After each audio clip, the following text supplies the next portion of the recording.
कांग्रेस ने स्थापना दिवस के दिन रैली के लिए नागपुर को चुना।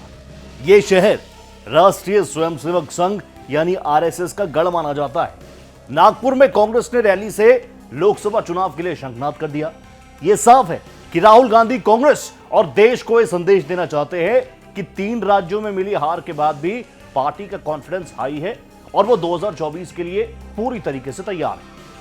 नागपुर में हुई कांग्रेस की यह रैली पूरे देश में सुर्खियां बनी हुई है क्योंकि आरएसएस के गढ़ से राहुल ने हुंकार भरी। ऐसे में आइए आपको बताएं कि राहुल के नागपुर डॉक्यूमेंट का विश्लेषण क्या होगा। इस सवाल का जवाब भी जानने की कोशिश करेंगे कि राहुल गांधी लोकसभा चुनाव के लिए सेट हैं या लेट हैं। आरएसएस मुख्यालय के पास हुई रैली, जिस मैदान में कांग्रेस की इस मेगा रैली का आयोजन किया गया, उस ग्राउंड का नाम भारत जोड़ो ग्राउंड रखा गया। खास बात यह है कि भारत के जिस मैदान में कांग्रेस ने अपने 139वें स्थापना दिवस के दिन लाखों लोगों की भीड़ जुटाई, वहां से आरएसएस का मुख्यालय सिर्फ 6.5 किलोमीटर दूर था। लोगों के मन में सवाल है कि राहुल गांधी ने रैली के लिए आखिर नागपुर को ही क्यों चुना। क्या राहुल गांधी ये बताना चाहते हैं कि वो आरएसएस के गढ़ में घुसकर चैलेंज करेंगे, चुनौती देंगे? कांग्रेस संदेश दे रही है कि वो वहां से चोट करना चाहती है जहां से बीजेपी के लिए एजेंडा तय किया जाता है और बीजेपी इसका अपने ही अंदाज में जवाब भी दे रही है। राहुल गांधी का नागपुर डॉक्यूमेंट कितनी लंबी लकीर खींच पाता है, इसके लिए तो इंतजार करना पड़ेगा।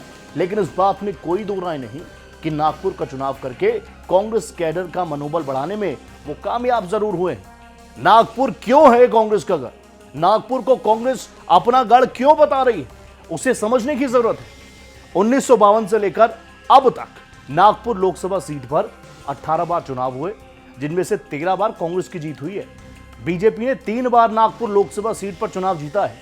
दरअसल 2014 और 2019 में लगातार 2 बार नितिन गडकरी के नागपुर से जीत दर्ज करने के बाद नागपुर बीजेपी का गढ़ माने जाने लगा।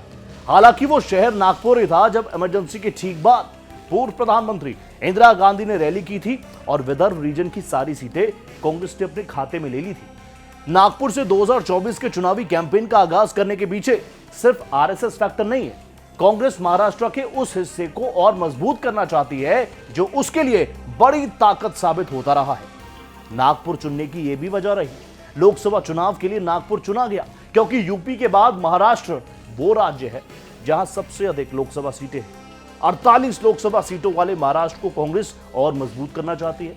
48 लोकसभा सीटों वाले महाराष्ट्र में 37% वोट शेयर के साथ बीजेपी गठबंधन को 19 से 21 सीटें मिलती नजर आ रही हैं, जबकि 41% वोट शेयर के साथ कांग्रेस गठबंधन को 26 से 28 सीटें मिलती नजर आ रही हैं।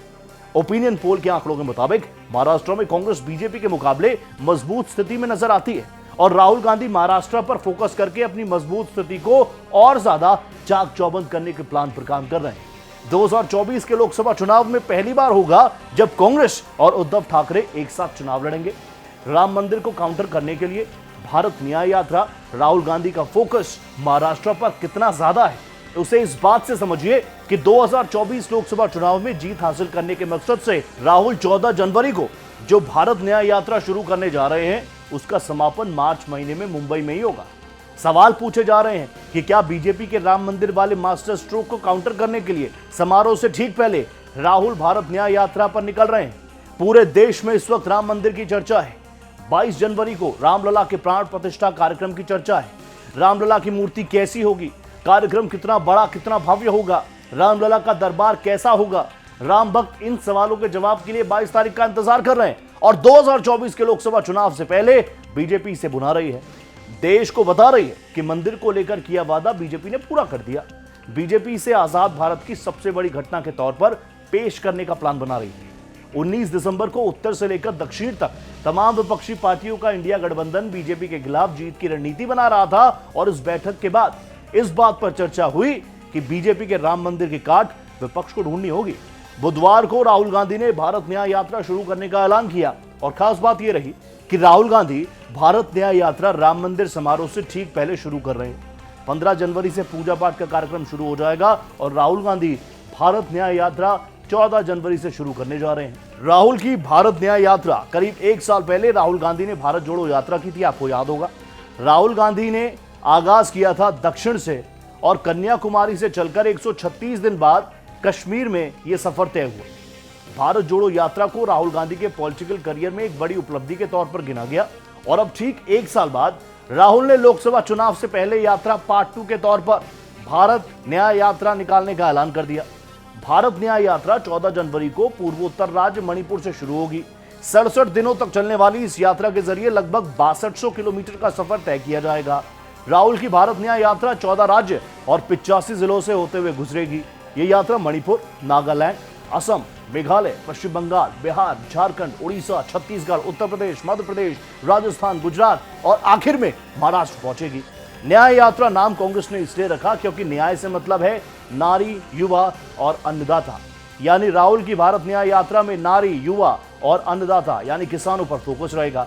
पिछली और इस बार की यात्रा में फर्क बस इतना है कि भारत न्याय यात्रा सिर्फ पैदल नहीं होगी, बस से भी जन जन तक पहुंचा जाएगा।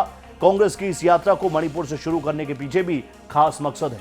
मणिपुर इसलिए क्योंकि पिछले साल वहां हुई हिंसा सड़क से लेकर संसद तक का एक बड़ा मुद्दा बनी रही। भारत न्याय यात्रा का जो रूट मैप तैयार किया गया उसमें शुरुआत में वो राज्य रखे गए जो गैर बीजेपी शासित हैं। अब सवाल यह कि भारत न्याय यात्रा का लोकसभा चुनाव में राहुल गांधी को कितना फायदा होगा और इस यात्रा से राहुल क्या बीजेपी के राम मंदिर वाले मुद्दे की काट बन पाएंगे।